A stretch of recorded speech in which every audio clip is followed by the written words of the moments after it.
अस्सलाम वालेकुम, नमस्कार, सत श्री अकाल एंड गुड इवनिंग। मैं हूं अर्ज़ू काज़मी और आप देख रहे हैं भेजा फ्राई। जी हाँ, भेजा फ्राई के एपिसोड के साथ हम हाजिर हैं और इससे पहले कि हम चलें न्यूज़ की तरफ, हम आपको ये बताते चलें कि जी बहुत गर्मी पड़ रही है, बहुत ही गर्मी है इस्लामाबाद में और पाकिस्तान के कई इलाकों में बहुत ज़्यादा गर्मी है। साथ-साथ हिंदुस्तान और कई दूसरे एरियाज़ जो कि ज़ाहिर है कि गर्म सिटीज़ कहलाती हैं, वहाँ पर गर्मी जो है वो बढ़ चुकी है। सब लोगों से यही मैं कहूँगी, रिक्वेस्ट करूँगी, ये एडवाइस करूँगी कि जी आप लोग एक तो घर से बाहर ना निकलें बिला वजह। घर में अगर काम नहीं है आपको बाहर तो मत निकलिए दिन में, और अगर निकलते हैं तो सर को कवर करके निकलें, पानी की बोतल साथ रखें और पानी पीते रहें, या कोई भी शरबत, रूह अफ़ज़ा, जामे शीरी, ये वो काला खट्टा भी मैंने 2-4 बार पिया है, जो मुझे बड़े मज़े का लगा। तो जी हाँ, ये आप पीते रहिए और इससे जो है वो आपको गर्मी आपको कम लगेगी और आपकी बॉडी जो है वो ज़्यादा हीट अप नहीं होगी। साथ-साथ अपना ख्याल रखें और ख़ास तौर पे वो लोग जिनको कोई ना कोई काम पड़ ही जाता है और वो धूप में बाहर निकलने के लिए तैयार हो जाते हैं, अपने सर को जो है वो कवर करके निकलिए। और बहुत से ऐसे लोग जो कभी ट्विटर पे और कभी यूट्यूब पर अजीब-ओ-गरीब बातें करते दिखाई देते हैं, उनको तो मैं ख़ास रिक्वेस्ट करूँगी कि अपने सर को कवर करके निकला करें धूप में। ऐसा ना हो कि सर के अंदर रखा हुआ भूसा जो है उसमें आग लग जाए। जी हाँ, ऐसा भी होता है। अगर बहुत ज़्यादा धूप पड़े तो आपके सर के अंदर जो भूसा भरा हुआ है जिसकी वजह से आप अजीब-अजीब सी ट्वीट्स किया करते हैं, उस भूसे में आग लग सकती है। और फिर सोचिए, जब आपके भूसे में आग नहीं लगी, जो कि भूसा तो भरा हुआ है आपके दिमाग में, ये तो पता लग ही रहा है आपकी बातों से। लेकिन अगर उस भूसे में आग लग गई तब सोचिए आप क्या करेंगे? आप किस किस्म की ट्वीट्स करेंगे, किस किस्म की वीडियोज़ बनाएँगे? लेकिन ख़ैर,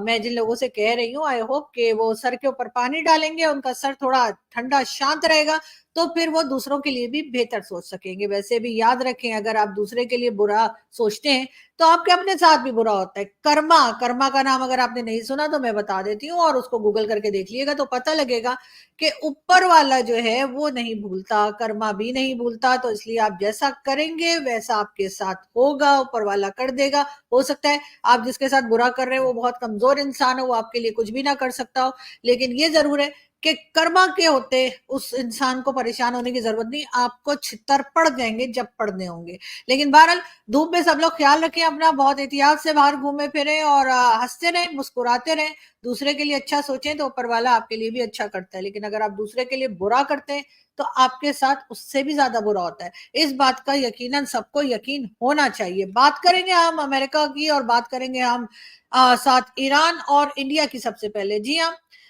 इंडिया है उनको जी चाबहार पोर्ट का 10 साल के लिए, जैसे आप लोग जानते हैं कि ईरान के साथ एग्रीमेंट हुआ है और 10 साल तक जो मैनेजमेंट है चाबहार पोर्ट की, वो इंडिया जो है वो देखेगा, यानी कि भारत जो है वो देखेगा। लेकिन अब जी कहा ये जा रहा है कि अमेरिका ने वार्न किया है कि अगर कोई भी जो है वो बिजनेस करता है ईरान के साथ तो उसके ऊपर भी सैंक्शंस लग सकती हैं। तो ये यकीनन इशारा है अमेरिका का भारत की तरफ, जो कि अभी अनाउंस करके बैठे हैं, और वो भी और ईरान भी, कि जी चाबहार पोर्ट पे 10 साल के लिए जो है वो भारत जो है वो चाबहार पोर्ट को संभालेगा। मगर साथ ही अमेरिका को ज़ाहिर है कि एकदम से प्रॉब्लम हो गई। पहले तो वो हमें ही कहा करते थे जी आप जो है वो किसी किस्म का काम नहीं कर सकते, ईरान के साथ गैस पाइपलाइन पे काम नहीं हो सकता, ईरान के साथ बात नहीं हो सकती, ये नहीं हो सकता, वो नहीं हो सकता। और उसमें पाकिस्तानी बहुत हैरान भी थे, बहुत परेशान तो खैर थे ही, लेकिन हैरान भी थे कि जी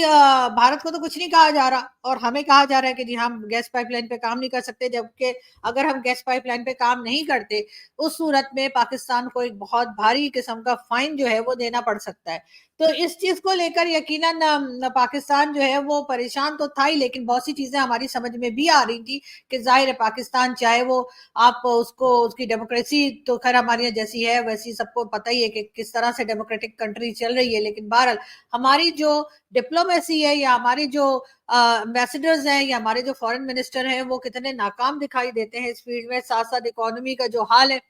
वो देखते हुए भी पाकिस्तान के ऊपर जो है वो अमेरिका का रोब और दबदबा जो है वो बिल्कुल जायज बनता है, और वो हमें डराते धमकाते भी रहते हैं। लेकिन सबसे अजीब बात ये लगी कि भारत को कैसे कह दिया, इसलिए कि भारत के चाहे फॉरेन मिनिस्टर डॉक्टर जयशंकर हो, चाहे प्राइम मिनिस्टर नरेंद्र मोदी हो, चाहे इकोनॉमी हो, चाहे उनकी फॉरेन पॉलिसी हो, सभी बहुत ही ज्यादा हमें दबंग किस्म की और स्ट्रांग लगती है। और यही चीजें जो है हम खुद भी चाहते हैं कि हमारी कंट्री भी सीखे और हम भी आगे बढ़ सके। ठीक है, बहुत सी गलतियां हुई है पाकिस्तान से, मैं इनकार नहीं करूंगी। पाकिस्तान ने बहुत गलतियां की, पहले शायद हम लोग इनकार कर भी दिया करते होंगे किसी जमाने में, जब इंटरनेट वगैरह नहीं था या जब सोशल मीडिया नहीं था, तो हम हर चीज पे कहते थे नहीं जी ऐसा तो कुछ हुआ ही नहीं है, हम तो 71 की वॉर भी जो है जीत गए थे, हम तो 65 की वॉर भी जीत गए थे, हमने तो सब कुछ ठीक किया था। लेकिन अब ऐसा नहीं है। अब जो नई जनरेशन आ रही है, जो नए लोग आ रहे हैं, चाहे वो मीडिया की फील्ड से हो या किसी भी फील्ड से हो, उनको हर चीज की हिस्ट्री का पता है। तो इसलिए हमें जो है अब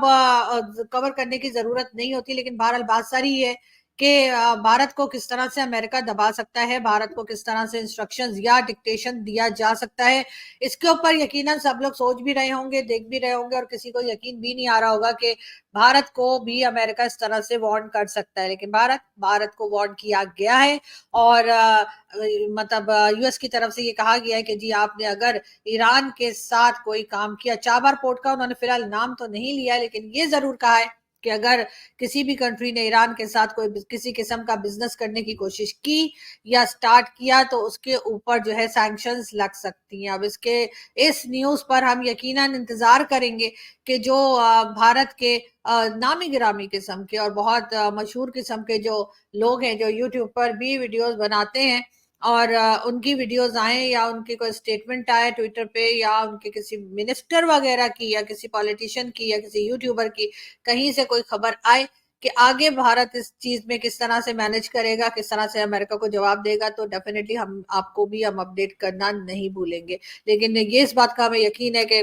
डॉक्टर जयशंकर हों या जो भी फॉरेन मिनिस्टर होंगे भारत के नए, वो यकीनन बहुत सख्त किस्म का जवाब अमेरिका को देंगे, और उसके बाद अमेरिका का जो रिप्लाई होगा वो भी यकीनन देखने के लायक होगा। इसलिए कि पाकिस्तान ने तो एकदम चुप्पी साध ली जब कहा गया कि जी आप जो है वो गैस पाइपलाइन पे काम नहीं कर सकते, तो पाकिस्तान ने उसके ऊपर ना कोई ऑब्जेक्शन किया, ना किसी किस्म का जवाब दिया। थोड़े बहुत एक दो पॉलिटिशियंस थे जिन्होंने कहा कि जी हम तो व्हाइट हाउस में घुस के मारेंगे, जी हाँ, फैसल रजा अब्दी टाइप के लोग जिन्हें कोई नहीं सुनता, तो उन्होंने ये बात कर दी। लेकिन असल में जो पाकिस्तान की गवर्नमेंट, एस्टेब्लिशमेंट, पॉलिसी मेकर्स हैं, उनकी तरफ से अमेरिका को कोई खास और क्लियर किस्म का रिप्लाई नहीं दिया गया। अब बारी आई है भारत की, और भारत को भी अमेरिका ने वार्न कर दिया है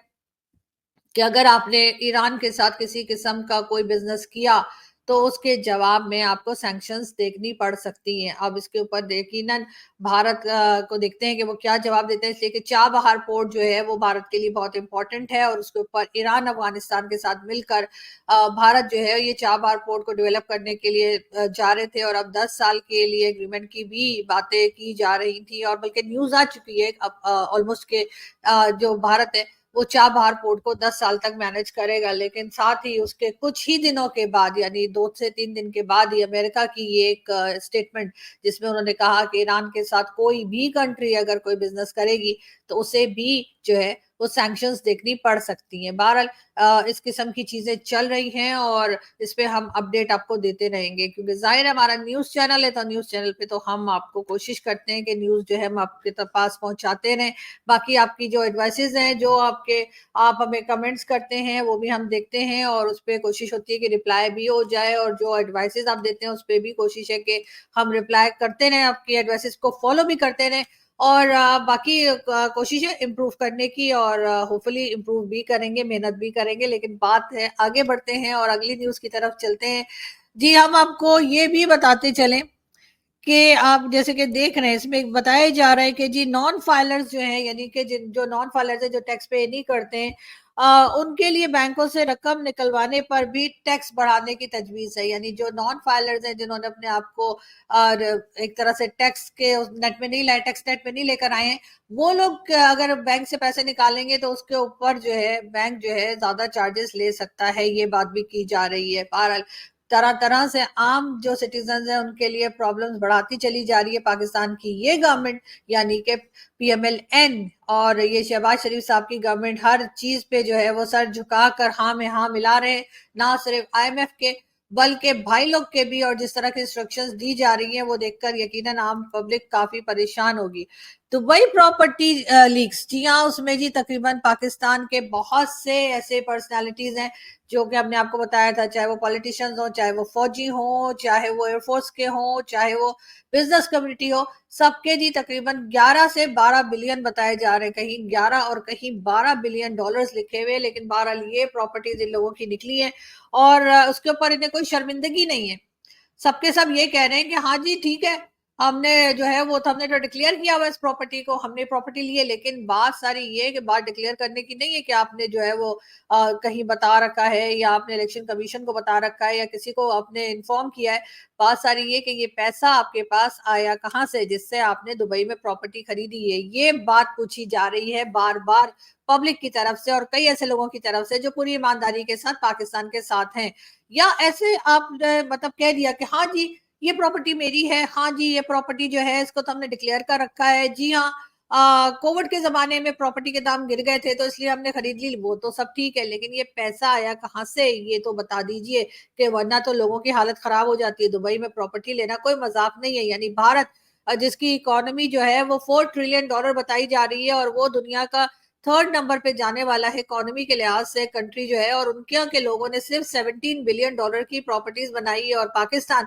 जिसके पास $1 बिलियन भी अपना खुद का नहीं है, हम $1.1 बिलियन के लिए भी IMF और कई लोगों के मोहताज हैं, नाक रगड़ते रहते हैं, हाथ जोड़ते रहते हैं। और हमारे यहाँ के लोग जो हैं वो 11 से 12, क्योंकि कहीं 11 आ रहा है और कहीं 12 लिखा हुआ आ रहा है, तो 12 11 या 12 बिलियन डॉलर्स की प्रॉपर्टीज दुबई में ले लेते हैं। दूसरे नंबर पे पाकिस्तानीज है, पहले नंबर पे भारत है जो कि दुबई में प्रॉपर्टीज खरीद रहे हैं। लेकिन बात सारी ये कि पाकिस्तान जो है उसके लोगों के पास अगर इतना पैसा है तो वो कहाँ से आया है, और ये सारा पैसा भारत में, जैसे भारत के लोग हैं उन्होंने तो सिर्फ $17 बिलियन की ली है, लेकिन हमारे लोग जो है $11 बिलियन अपनी कंट्री में लाने के बजाय, जो एक एक डॉलर के लिए मोहताज कंट्री है उसके बजाय जाकर दुबई में लगा देते हैं। अब इन जैसे चोरों को, जिन्हें अब ये कहा गया है कि अगर आपने किसी को चोर कहा, किसी के ऊपर नाम लगाया, तो जी उसके लिए भी जो है वो सजाएं मुकर्रर की जा रही हैं। जी हाँ, वैसा भी हो रहा है, लेकिन खैर वो उस खबर पे हम आगे जाएंगे। हम चलते हैं नेक्स्ट न्यूज पे और हम आपको ये बता दें जी,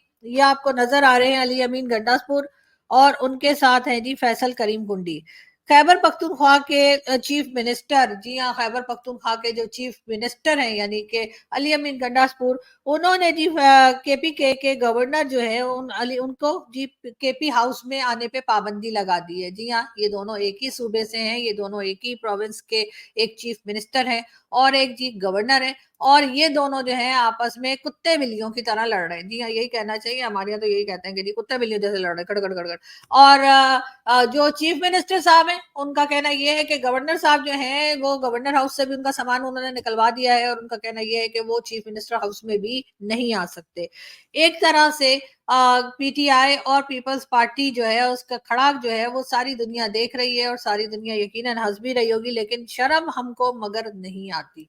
बात करते हैं शेख रशीद साहब की। हम उन मुकदमात से थक गए हैं। शेख रशीद साहब का कहना यह है कि हम केसेस से थक गए हैं, बार बार हमारे ऊपर केसेस लगाए जाते हैं, हमें सजाएं दो ताकि हमारी जान छूटे। वो कह रहे हैं कि लोग घरों में घुस आते हैं, पुलिस वाले घरों में आ जाते हैं, बार बार तंग किया जाता है, परेशान किया जाता है। उससे बेहतर ये है कि 9 मई वालों को आप लोग सजा दे दें ताकि हमारी जान छूटे। अब यकीनन ये 9 मई से किसी तरीके से बाहर आने को तैयार ही नहीं है, और यही चीज जो है वो पाकिस्तान को नुकसान भी पहुंचा रही है। लेकिन कोई भी मानने को तैयार नहीं है, सब लोग अपनी अपनी जगह कुछ अजीब अजीब बातें करते हमें दिखाई देते हैं। बात करेंगे एक बार फिर हम आपसे जी 10 अरकान असेंबली के नाम भी दुबई लीग्स में शामिल। जी हाँ, जो कि असेंबली में लोग पहुंच गए हैं इलेक्शन जीत कर, या इलेक्शन में जितवा दिए गए। जी हाँ, उन लोगों के नाम भी जो है बताया ये जा रहा है कि दुबई लीग्स में है, तो जाहिर उनके नहीं होंगे तो क्या हमारे होंगे। हम तो मतलब एक वीक के लिए दुबई जाते हैं तो रेंट दे देकर होटल का हमारा तो बेड़ा गर्क हो जाता है कि वापस आके हमें जो है वो पता नहीं कितने वीक्स हमारे पास जहर खाने के पैसे नहीं होते। और इन लोगों को देखिए तो ये प्रॉपर्टीज पे प्रॉपर्टीज खरीदते जा रहे हैं और इनको कुछ भी प्रॉब्लम नहीं है। खैर, हम एक बार फिर आपको बताते चलेंगे, आपको नजर आ रहे हैं फैसल करीम कुंडी,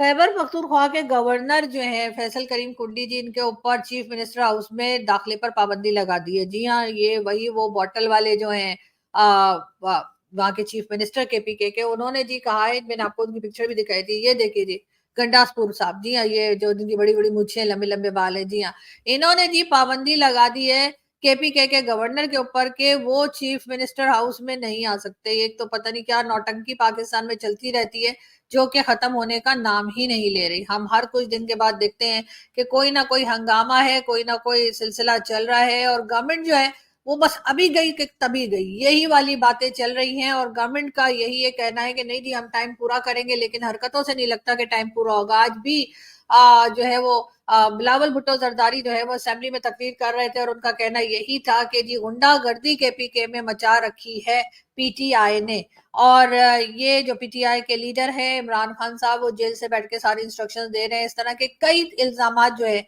वो पीटीआई पे लग रहे हैं। अब पता नहीं ये लोग साथ मिलके अपने प्रोविंस के लिए काम क्यों नहीं कर सकते, क्योंकि अगर आपको कंट्री से प्यार है, आप कंट्री के लिए कुछ करना चाहते हैं, तो आपको मिलकर काम करना चाहिए। ये कौन सा तरीका है कि जी गवर्नर अगर पीपल्स पार्टी का है तो पीटीआई के चीफ मिनिस्टर साहब जो है कभी उनका सामान बाहर फेंकवा देंगे, कभी उनसे कहेंगे ये चीफ मिनिस्टर हाउस में दाखिल नहीं हो सकते, और कभी इस तरह की बातें करेंगे। दूसरी तरफ पीपल्स पार्टी जो है उन्होंने उनके गवर्नर है, जाहिर है कि फैसल करीम कुंडी साहब, अभी तक मैंने फैसल करीम कुंडी साहब को कोई मिसबिहेव करते नहीं देखा, किसी किस्म का कोई उल्टा सीधा स्टेटमेंट देते नहीं देखा जो उन्होंने चीफ मिनिस्टर के खिलाफ दिया हो। लेकिन चीफ मिनिस्टर साहब हैं कि वो आराम से बैठने को तैयार ही नहीं हो रही है। और बात है कि अब इनके अपने प्रोविंस में यानी कि केपीके में भी कश्मीर की तरह प्रोटेस्ट शुरू हो चुका है, और वहां पर यानी कि मालाकंड और स्वात के इलाके में और कई दूसरे सिटीज जो है केपीके के, वहां पर महंगाई के खिलाफ या इस बात के खिलाफ कि उनके ऊपर जबरदस्ती जो है टैक्स लगाए जा रहे हैं, उसके अगेंस्ट जी प्रोटेस्ट शुरू हो चुका है। लोग जो हैं उन्होंने कहा है कि जी अब हम इस तरह से नहीं रहेंगे, और ये आपको जो टैक्स लगाए हैं आपने वो भी आपको कम करने पड़ेंगे, हटाने पड़ेंगे, और महंगाई को भी कंट्रोल करना पड़ेगा। अब बजाय इन सब चीजों को देखने के, इन सब चीजों को मैनेज करने के, इन सब चीजों को कंट्रोल करने के, जो गवर्नर साहब हैं और चीफ मिनिस्टर साहब हैं वो आपस में ही लड़ते चले जा रहे हैं। भाई आप लोग दोनों पाकिस्तानी हैं, आप दोनों एक प्रोविंस का गवर्नर है और एक चीफ मिनिस्टर है, आपस में मिलकर काम कीजिए। आप एक तरह से पब्लिक सर्वेंट है, वैसे तो खैर हमारी फौज को भी पब्लिक सर्वेंट कहा जाता है, लेकिन फौज ने जो है लोगों को सर्वेंट बना रखा है वो एक अलग बात है। लेकिन बहरहाल वो जी इज्जत करते हैं हम, सॉरी इज्जत इज्जत बहुत करते हैं हम, अपनी फौज की बहुत इज्जत करते हैं, मैं तो बहुत करती हूँ। तो मैं क्या कह रही थी, क्या बता रही थी मैं, अच्छा अच्छा, हाँ हाँ चले छोड़े जी, मैं कुछ भी बता रही थी, मैं तो ऐसे बताती रहती हूँ, मेरी बातों पे क्या जाना आप लोगों ने। मैं यहाँ से चलती हूँ, और इससे पहले कि मैं कुछ और बोल दूं, मैं अगली वीडियो में आऊंगी और दोबारा बताऊंगी, फिर डिटेल से बताऊंगी। ठीक है, तो मिलते हैं फिर नेक्स्ट वीडियो में। अपना बहुत सारा ख्याल रखिएगा, हंसते रहिए, मुस्कुराते रहिए, हमारे चैनल को सब्सक्राइब करना ना भूलें, और दुआ करें कि ये चीफ मिनिस्टर साहब और ये गवर्नर साहब जो आपस में लड़ते जा रहे हैं, लड़ते जा रहे हैं, लड़ते जा रहे हैं, इनका झगड़ा खत्म हो और ये पाकिस्तान के लिए कुछ बेहतर कर सके। और जी बाकी जो लोग हैं ना, उनकी बातें मैं फिर बताऊंगी। तो चलती हूँ, और बहुत जल्द फिर मुलाकात होगी। Thank you.